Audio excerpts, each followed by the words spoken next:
Estamos nuevamente como cada martes en el programa Revelación Juvenil, un espacio dedicado a los jóvenes de hoy que están construyendo la sociedad en la que quieren vivir en el mañana.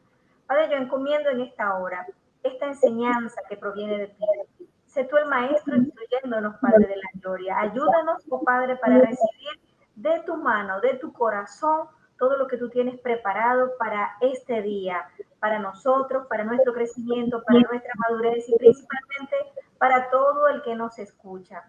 Gracias, Padre de la gloria, por esta oportunidad. Padre, creo que el día de hoy tú vas a hacer cosas grandes y maravillosas.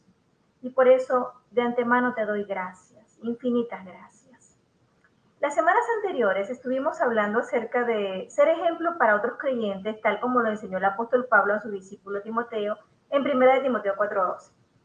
Se trataba de sentarse a los pies de un buen maestro.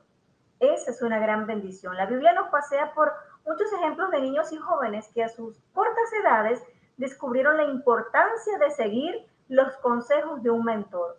Un mentor, por supuesto, conocedor de las Escrituras. Cuentan, por ejemplo, que el apóstol Pablo, el mismo apóstol Pablo, en su juventud se sentó a los pies de Nicodemo. El profeta Samuel estuvo al servicio del sacerdote Elí desde que era muy niño. Y así, obviamente, tantos otros ejemplos que pudiéramos conocer. Pensando en ello, el Señor trajo a mi memoria a un joven cuyo nombre no se menciona. De él sabemos muy poco, pero su participación es muy conocida. De hecho, es una de las pocas historias contadas en los 4 evangelios, cosa que no ocurre muy seguido. Por lo general, la historia que conseguimos en uno de los evangelios no se repite en la otra, pero en este caso, cada evangelio nos aporta un ingrediente adicional a la misma historia. Dice que el acontecimiento en el que este joven participó fue muy relevante y trascendental en el ministerio de nuestro Señor Jesucristo. Resulta que este joven estaba sentado durante horas a los pies de un gran maestro. Leamos Juan 6, del 1 al 13. Después de esto, Jesús fue al otro lado del mar de Galilea, el de Tiberias, y le seguían gran multitud, porque veían las señales que hacía en los enfermos. Entonces subió Jesús a un monte y se sentó allí con los discípulos. Y estaba cerca la Pascua, la fiesta de los judíos. Cuando alzó Jesús los ojos, imagínense, él estaba en un monte alto y lo alzó así a distancia. Dice la escritura que había venido a él gran multitud. Dijo a Felipe, ¿de dónde compramos pan para que coman estos? Pero esto él lo decía para probarle, porque ya Jesús sabía lo que él iba a hacer. Felipe le respondió, 200 denarios de pan no bastarían para que cada uno de ellos tomase un poco. Uno de sus discípulos, Andrés, hermano de Simón Pedro, le dijo, aquí está un muchacho que tiene 5 panes de cebada y 2 pececillos. ¿Mas qué es esto para tantos? Entonces Jesús dijo, haced recostar a la gente. Y había mucha hierba en aquel lugar, y se recostaron como en número de 5,000 varones. Y tomó Jesús aquellos panes, y habiendo dado gracias, los repartió entre sus discípulos, y los discípulos a su vez entre los que estaban recostados. Asimismo, de los peces, cuanto querían ellos podían tomar. Y cuando se hubieron saciado, dijo a sus discípulos, recoged los pedazos que sobraron, para que no se pierda nada. Y recogieron, llenaron 12 cestas de todo lo que recogieron en pedazos. De los 5 panes de cebada sobraron para los que ya habían comido. En el Evangelio de Mateo, para que veamos que cada Evangelio, este que acabamos de leer es la porción de Juan, y el Evangelio de Mateo, que está en el capítulo 14, de los versículos 13 al 21, solo voy a hablar de lo que él nos agrega, no lo vamos a leer. En el Evangelio de Mateo conocemos que la gente había venido a pie y que venían de diferentes ciudades a buscar al maestro. Que además de eso era una gran multitud y que el lugar era un desierto y que estaba muy apartado. Lo otro que nos dice es que ya anochecía, previo al milagro de la multiplicación, ya anochecía. En el Evangelio de Marcos, en el capítulo 6, del 30 al 44, nos cuenta que los discípulos venían de una jornada sin descanso. Así que cuando la multitud llegó a Jesús, ellos realmente venían de otra jornada, que más bien Jesús estaba escuchándoles a ellos cómo les había ido en esa asignación que Él les había dado. Y más bien para ayudarlos a descansar, porque venían ya agotados de esa jornada, les dijo que subieran a la barca. Lo cierto es lo que ya mencionábamos. Mateo, que la gente dice, obviamente, que al saberlo vinieron de diferentes ciudades. Marcos menciona algo hermoso y muy típico del Señor. Dice que Jesús tuvo compasión de la multitud, porque eran como ovejas que no tienen pastor. ¡Wow! Ovejas que no tienen pastor. O sea, sin guía, sin idea de lo que tenían que hacer, sin conocer a Dios. Nadie los dirigía, no tenían a quién acudir, así que acudían al Maestro, a nuestro Señor Jesucristo. Nuestro Señor, cuando vio que ellos estaban allí, pues lo primero que había hecho era enseñarle muchas cosas. Y Lucas, en el capítulo 9, versículo 10 al 17, sobre la misma historia menciona que los discípulos de Jesús estaban regresando de una misión. Así que de esto que estábamos contando, lo más sorprendente es que a pesar de que vienen de ver los milagros poderosos de sanidad, porque en la asignación ellos estaban, era justamente sanando enfermos, predicando el evangelio, todavía estaban viendo con sus ojos y hablaban de lo imposible. No hablaban del poder de Dios, hablaban de lo imposible. No tenemos nada para alimentar a esta multitud. El relato de Lucas, con ese relato, conocemos que el desierto al que se retiraron Jesús y sus discípulos era de la ciudad de Bethsaida. Fíjense cómo cada uno hace un aporte de la misma historia. Otra cosa que nos agrega Lucas es que Jesús les enseñaba del reino de Dios. Además, sanaba a todos los que necesitaban ser curados. Si algo aprendemos es que los discípulos se pusieron de acuerdo para pedirle a Jesús que despidiera a la gente. Cuando ellos ven que cae la noche, que esta gente tiene todo el día escuchando al maestro y que obviamente ellos no tienen para darle de comer, acuden al maestro. Mira, diles que se retiren, que vayan a buscar alimento, nosotros no los vamos a poder atender. Pero Juan agrega a la historia que Jesús pasó del mar de Galilea a Tiberia. Y Juan nos da a conocer que estaban cerca de la Pascua, una fiesta judía, y nos deja saber que el discípulo que habló con Jesús para hacerle ver que debía despedir a la multitud era Felipe. Todos estos agregados, además por Juan, sabemos que este evento ocurre justo después de la muerte de Juan el Bautista, lo cual nos hace pensar en el pesar y la tristeza en el corazón de nuestro Señor. Juan, además de ser su primo, era quien lo había bautizado, era quien proclamaba la necesidad del arrepentimiento y de que el reino de los cielos se había acercado. Vemos a Jesús que revela un poderoso signo de su amor para con todos los que le siguen. Al ponerse a un lado, a pesar del momento que estaba viviendo por la muerte de Juan el Bautista y de su cansancio, pero en este momento él se mueve amor por las personas que acudieron a él. Destaquemos que los panes y los peces que ofrece un muchacho como signo de la condición que todos tenemos al acercarnos al Señor. No somos muy diferentes a Él. La Escritura incluso nos llama bebés espirituales, así que ninguno de nosotros es muy diferente a este chico ante Jesús. En la escena estaba este muchacho. En muchos de los milagros que obró Jesús, pedía que las personas pusieran algo de su parte, algo, aunque sea algo pequeño. Para dar de comer a las multitudes pidió unos pocos panes y peces.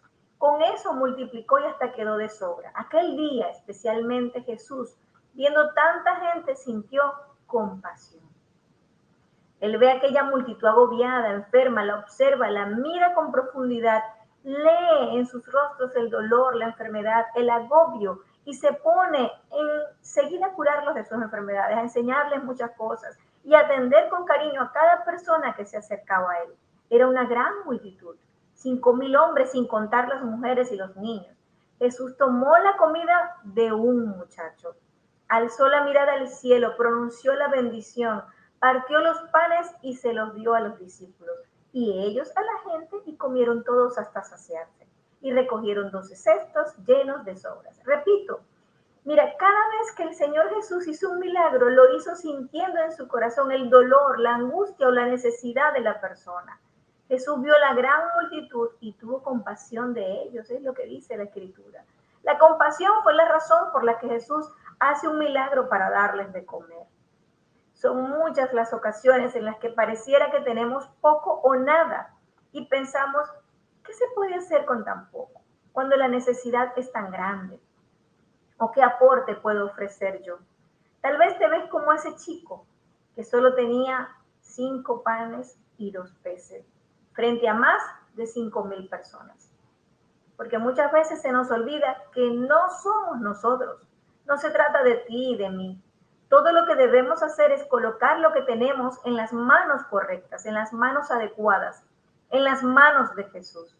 Y Jesús hace lo demás. Él hace lo que haga falta hacer. Aquí hay un muchacho. Aquí hay un muchacho, decían los discípulos. Aquí o ahí donde tú estás. Dice el discípulo Andrés, un muchacho que sale de entre esa multitud que lleva horas escuchando al maestro. Este muchacho estaba allí junto con todos los demás. Había venido desde muy lejos y tenía su provisión.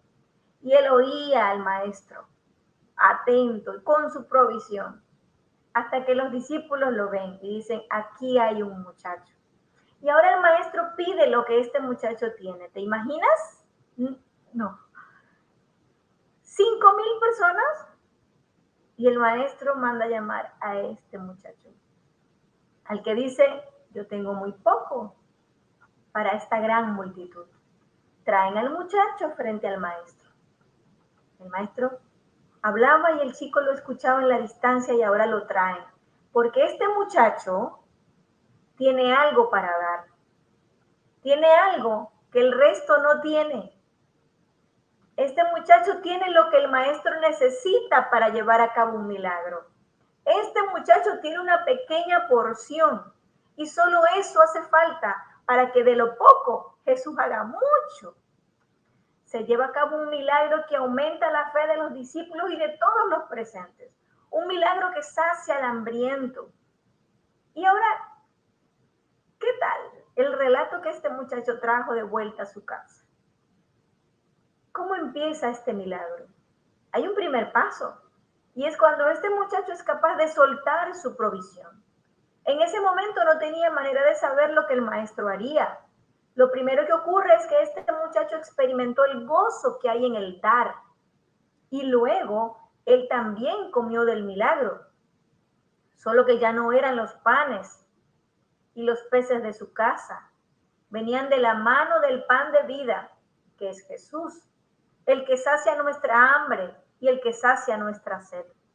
Queda demostrado que nada es más maravilloso que poner los talentos, nuestro tiempo en las manos del Señor, como lo hizo este muchacho. ¿Te imaginas tener la oportunidad de ser usado por el Señor para la bendición de miles y miles? Este principio sigue siendo válido el día de hoy. Para aquellos que entregan lo que son, lo que saben, lo que anhelan, lo primero es recibir a Cristo como tu Señor y Salvador. Este joven, este muchacho, aquí hay un muchacho, este muchacho con el pasar de los años podía perfectamente repetir las palabras del Salmo 37:25, que dice así, yo he sido joven y he envejecido, pero no he visto a un justo desamparado, ni a sus descendientes mendigando pan. Nuevamente, como lo dije la semana pasada, y antes de eso no puedo perder la imagen de este chico, hablando ya de un joven, un adulto, un anciano, alguien que jamás olvidaría haber estado a los pies del maestro, haberle entregado al maestro la porción que tenía en sus manos, que parecía nada, parecía ínfima, era una porción personal y había una multitud de 5,000 personas. Y ahí él puede decir, no he visto a nadie desamparado, aquellas personas no tenían nada, no tenían dónde buscar alimento y estaban a mucha distancia de dónde poder comprarla, pero no estuvieron desamparados porque estaban a los pies del maestro. Y ahora él puede decir, el salmista, repetir las palabras también del salmista, que no ha visto justo desamparado ni a sus descendientes que mendigue pan. Vale la pena repetirlo, permanecer con esa imagen y que te quedes con esa idea toda esta semana. Piensa en lo que tú tienes para dar. Piensa que tú eres ese muchacho y que el Señor te manda a llamar para ver cuál es la porción que tú tienes. ¿Cuál es la porción que el maestro necesita que tú tienes para usarlo en un milagro? A alguien el Señor está llamando en esta noche. Como lo dije la semana pasada, debo decir que no existe un mejor ejemplo a seguir que nuestro Señor Jesucristo. Él es nuestro ejemplo de amor, de compasión, de bondad, de palabra, de conducta, de fe. No importa cuán joven eres, no importa los errores cometidos, no importa tus limitaciones físicas, económicas, intelectuales, yo no sé. Todo lo que importa es que el mismo Jesús que tomó la porción de aquel muchacho te dice que le entregues tu corazón. Que le entregues tu corazón desde la sencillez y Él te hará un ministro. Hará de ti un representante del reino de los cielos aquí en la tierra. Y así como dijeron los discípulos a Jesús, me acerco para decirte, o para decir más bien de ti, aquí están estos muchachos, Señor. Aquí están estos muchachos, Señor, estos que están del otro lado de la pantalla. Sé que no parece mucho para esta multitud tan necesitada de escuchar de ti. Una humanidad sin Cristo. Y tú eres un muchacho. Mira lo que ellos tienen, Señor, porque lo traen en esta hora ante ti, para que lo transformes. Y de lo poco, tú, Maestro, hagas mucho, para que en los labios de estos muchachos que te presento en esta hora haya bendición y vida eterna. Son tuyos ahora, Señor.